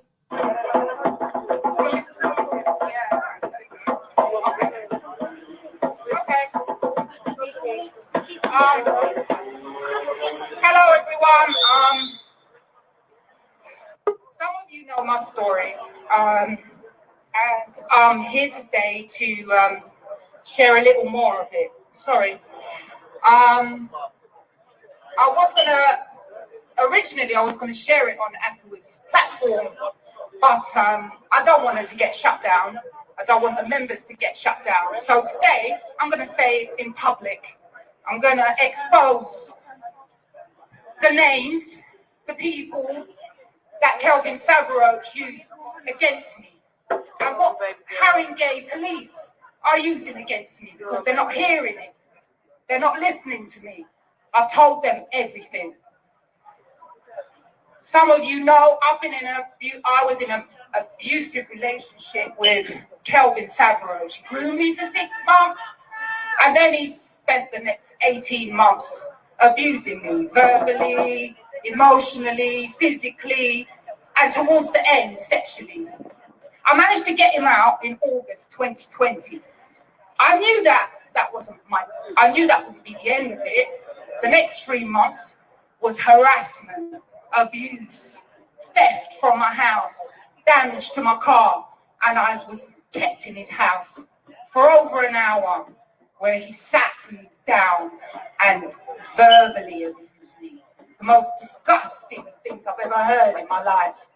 But I was frightened. I thought to myself, is he going to get his gun out of the safe? How am I going to get out of here? But I did get out. But the abuse continued. You go, girl. In September, I was arrested by Haringey police, wrongfully arrested. I was assaulted by Haringey police. I'm still getting medical attention for my shoulders. They threw me in the van and they took me to Wembley police station. They kept me there all night. They released me about 3 o'clock the next day. I was hysterical, self-harming in the cell, everything, nothing. I've never experienced anything like that in my life. At that point, again, I'd already been suicidal once, but after that, I just couldn't take it. 3 days later, Sabaroch turns up at my door again. He assaults me on the 14th of September, 2020. Come October, November, the 1st of November came, and that's when I reported him to the police, because I was scared. His messages, I was scared for my life. The intimidation, that's right, my sister. And I tell you, it's not just from Kelvin Sabaroch. Kelvin Sabaroch, the Sabaroches have got some kind of protection. He told me that about after he raped me. Let's go back here. After he raped me on the 18th of January 2019, because I crumbled inside. I died inside. I couldn't leave. I couldn't tell my son. I couldn't tell my daughter. But I did tell 2 of my friends, because I needed their support. As I say, the intimidation, this is what I want to expose. Kelvin Sabaroch he made claims to me, especially after I got him out of my house. You think you can get me? I'm protected, man.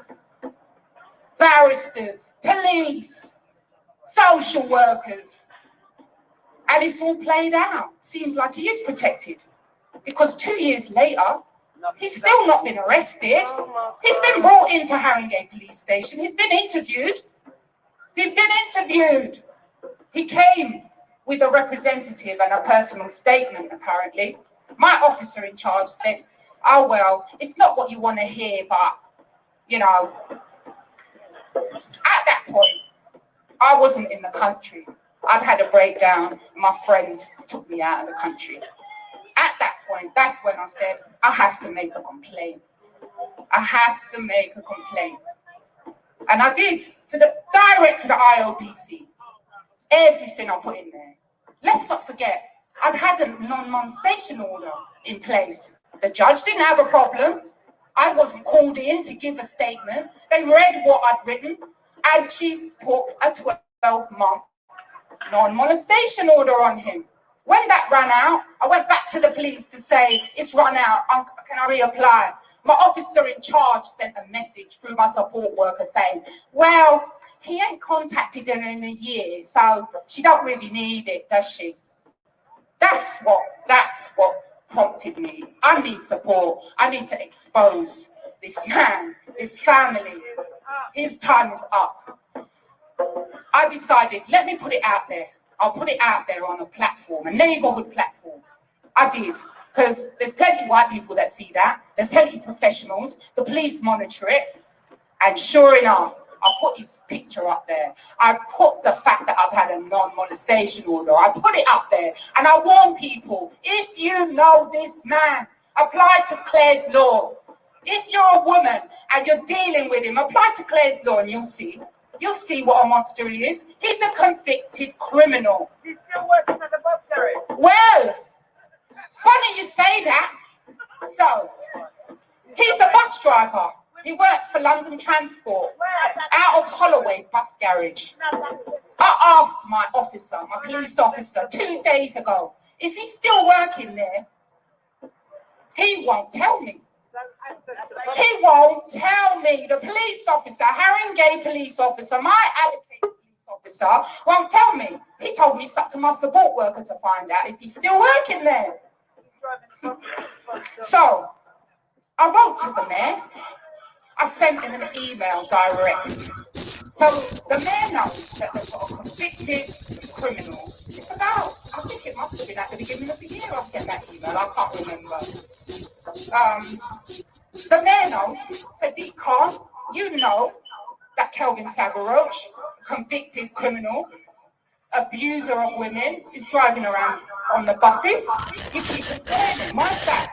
How come? The whole service knows. They replied to my email. I got the standard reply. And what they did, they sent me a list of domestic abuse organisations to get in touch with because they care and they understand so much. They made a big mistake there and they realised they tried to recall it, but I'd opened it already. I opened the email already, so they wasn't able to recall it. They wasn't able to hide that from me anyway. I've told the police officers everything. So it's funny how it sickened me. You know them times where they had all those adverts about demonising men basically and making young girls grow up to be frightened of them. Oh, if you're walking along the street of males calling at you, call the police, report them. Report them for what? What are they going to do? What do they do? So the mayor's message is report. We will deal with it. Well, the mayor knows that he's got an employer driving around on a bus. No, for years. How did he get that? I've given my story on the platform. Everybody. He must be a snitch. He must be a snitch. That's right. Barristers. He's used a barrister. Her name is Paula Adrian. She's a renowned barrister. She's even won a prize. Yeah? According to Kelvin Sabaroch. That's right, you know. According to Kelvin Sabaroch, she's got it. I can't touch me. He said to me in September. You think you can do anything to me? You don't know the wall is on my side. She begs me. I've known her for years. From back in the day, when she was drugs as a youth, to bring the drugs into the youth. I know how that happens. I worked in that industry. I know. So he claims he's got the barristers protecting him. He claims that she's begging him to go to his house and live with her in Queensway. He goes every time, whenever she wants over. That's it, because I'm not. Yeah?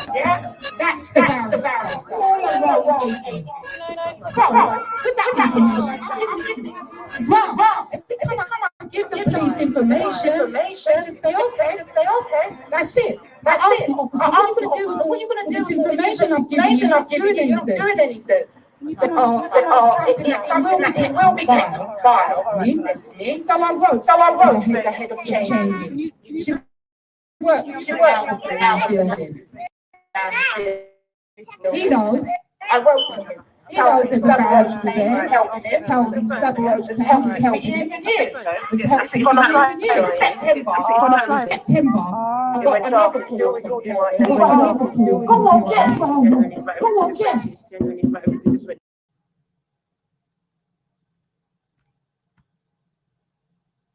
Right. Let me try and get this StreamYard page back up because it is actually a bit weird.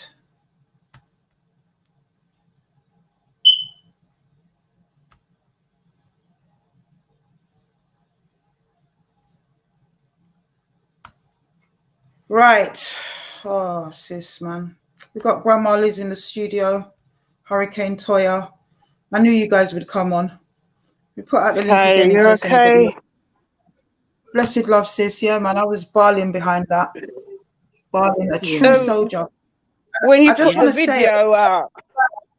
I know you guys are. I know you guys are in unison when I'm watching that as well, and just reliving sister's strength, you know, and just her power. You see, Kelvin Sabaroche, if you think for 1 minute that this issue is dead with you and this sister, think again. That's all I've got, Kelvin Sabaroche, because we are definitely going to continue this fight in her name. Go ahead, my sisters. Toya, you want to go first?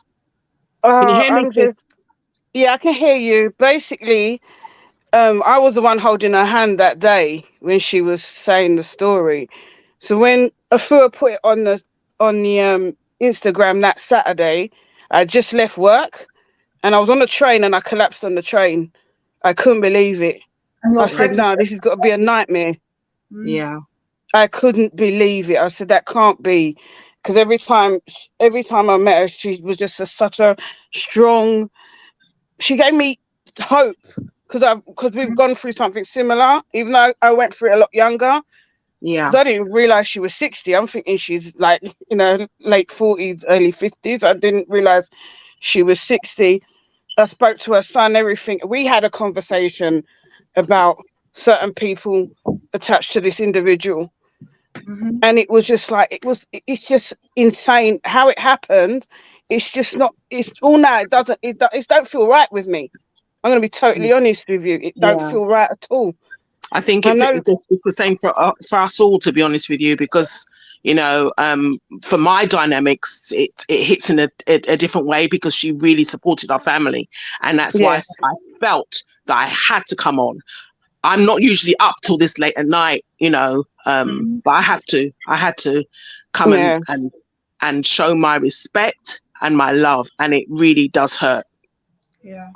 It really does. It's insane. I can't believe it. I can't believe it. There's been so many deaths lately, but that one's it's been the one that's floored me the worst. Yeah, it's just floored. Yeah. It's like taking a rug from underneath my body. Just like I'm like, wow, I can't believe it. And she was always so happy and upbeat, regardless of her situation. Yeah, because there are times with me going through what I go through. There's days I just can't leave the room. I collapse, what have you. After the march, and I went home from the march in 2022, I collapsed when I got home because I think everything got so much and it was overwhelming. And it was just, when I thought back on it, we all pulled together like sisters. Some of them I've never met before in my life. That was the first time I met her. And she was so supportive of me. And her son was so respectful and such a nice man towards me. And we talked as well. And I said, as soon as I'm paid the next time, I'm going to give more than what I've given already to the GoFundMe. Because at the end of the day, I'm going on maternity leave soon, so I don't need it. You know what I mean? Mm-hmm. So it might as well go to her. I don't know if I can get down to the funeral. Sweetheart, we never forget the way that he valiantly came on and defended Mum on that first live, Yes, yeah. I'll never forget that neither. But when I heard the surname, it was like, okay. But it was like, wow, I just can't believe it. It don't sit right with me. Something's just out of it for me. I'm just let's devastated. reserve all of that, because I'm definitely going to be doing a live post after the Yeah, funeral. definitely. And that's when I will say more, because absolutely. I know this is the live that all the haters listen to. But And want to passa. It's fresh for you know, for Bradley and Natalia, and we don't need that type and of I talk. hope her soul goes to be with the Most High straight. Not even a little detour, just straight home. Yeah. With all those who she's loved, that's already gone, and she's with us every day that we get up and we fight this course. She's still with us. Yeah. But I'm gutted. I'm absolutely gutted. Sister Lorraine, warrior, Queen Lorraine. Yep.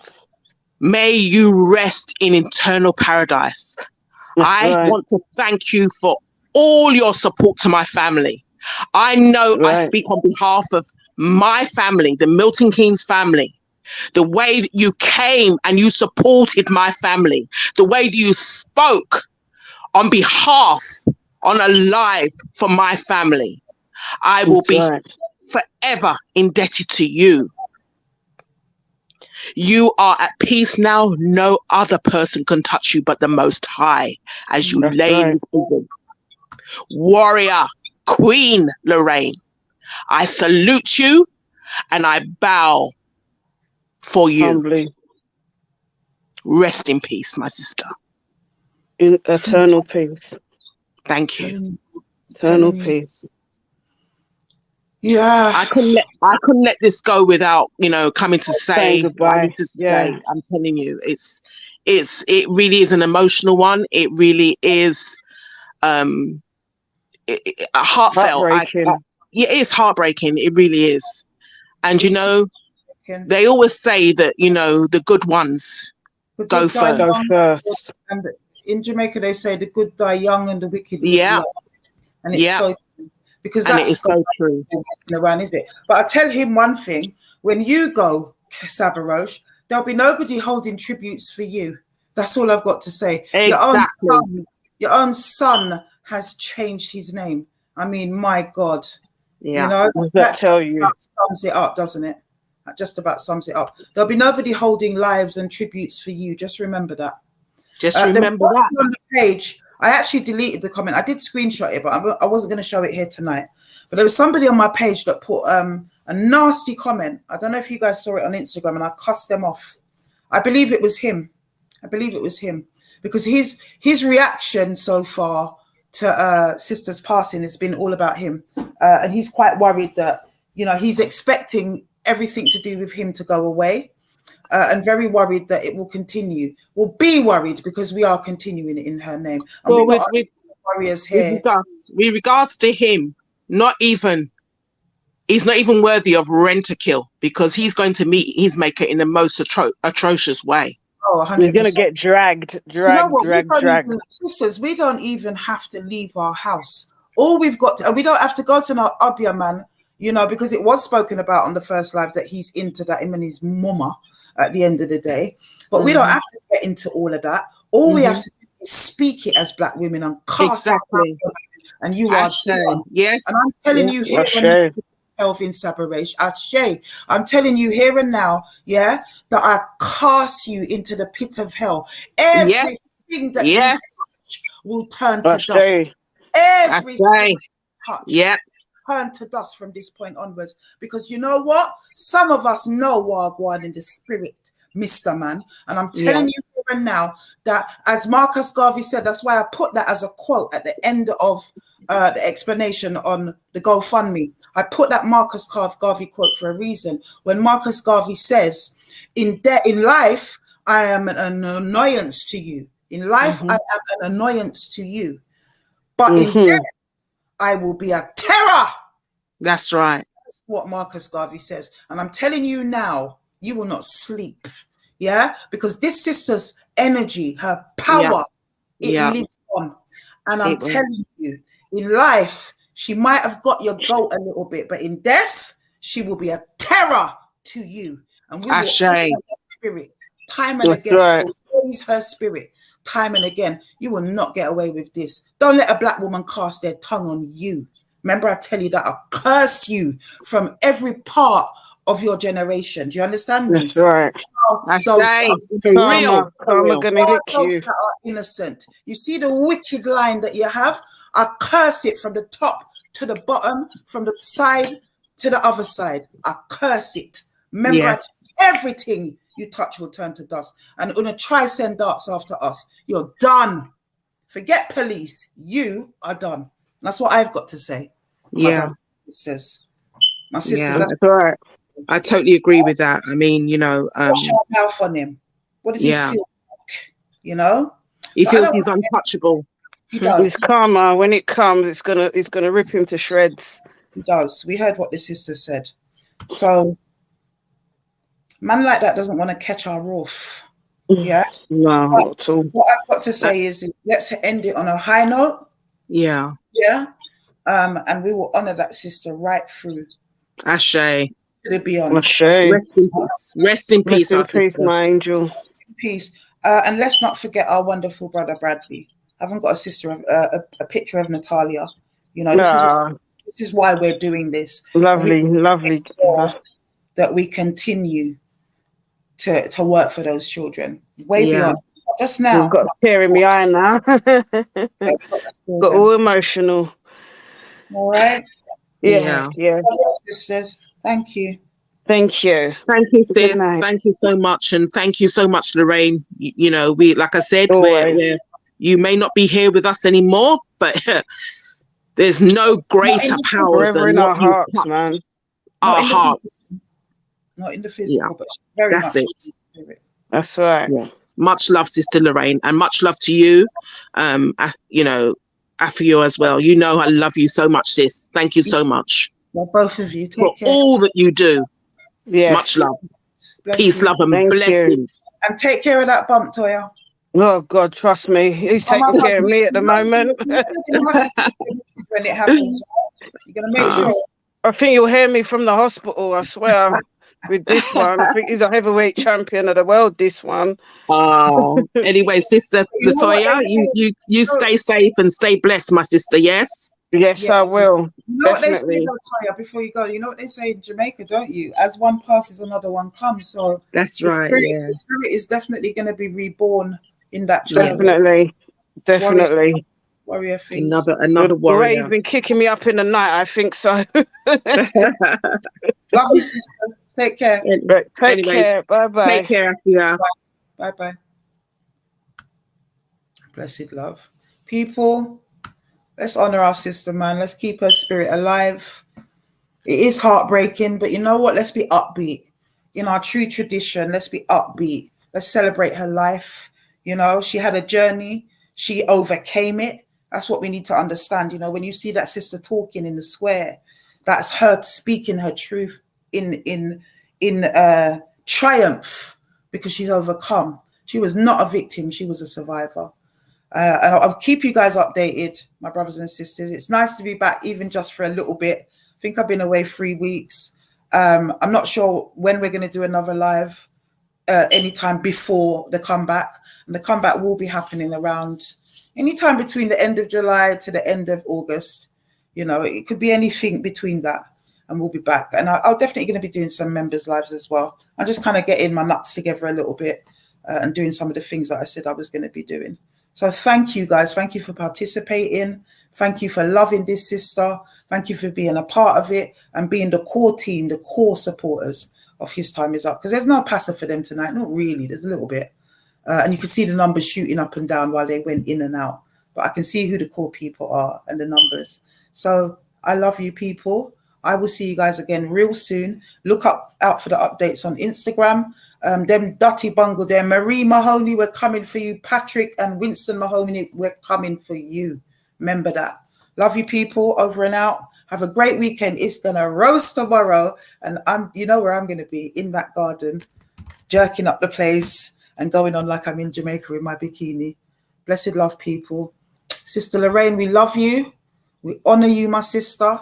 And you are definitely still with us. You're just gone in the physical. We understand the passing. We understand the death and the transition and the crossover. So we know that you're here. And I know that you're listening, my sister. And just strength, strength, strength, strength, strength. And we've definitely got your baby's backs. Blessed love, sis. Blessed love.